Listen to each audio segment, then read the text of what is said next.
You are a medical officer working in a tropical disease hospital in Kathmandu, Nepal.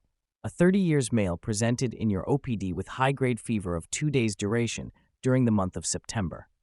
Complete blood count showed leukopenia. You ordered dengue NS1 RDT, which came positive.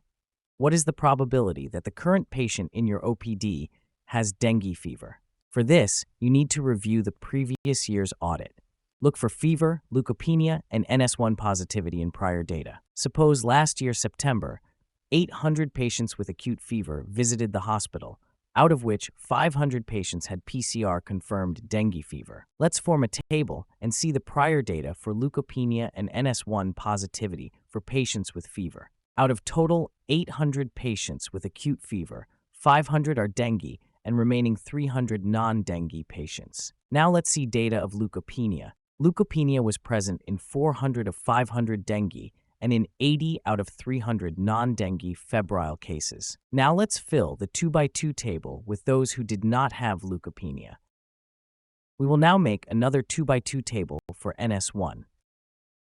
NS1 antigen RDT was done in all 800 febrile patients and was positive in 450 of 500 dengue and 50 of 300 non-dengue cases. Now we will fill the table with NS1 negative cases. Now calculate pretest probability of dengue in patients with fever presenting during September. So the pretest probability of dengue in fever patients is 62.5%. Now calculate positive predictive value of leukopenia. PPV for leukopenia is 83.33%. Now positive predictive value of NS1. PPV for NS1 is 90%. But what is the probability when fever, leukopenia, and NS1 are combined? For this, we need to calculate the likelihood ratio for leukopenia and NS1 each. Let's do this step by step. First, calculate pretest odds, which is febrile patients having dengue divided by those not having dengue. Second, calculate positive likelihood ratio of leukopenia, which is proportion of patients having leukopenia among dengue patients, divided by proportion of patients having leukopenia among non-dengue patients, which is equal to 3. Now, third step is to calculate the positive likelihood ratio of NS1, which comes to be 5.4. The fourth step is to multiply pretest odds and all the likelihood ratios together. It came to be 27. This is called post-test odds. Now the last step is to calculate the probability of having dengue in this patient with fever, leukopenia, and positive NS1.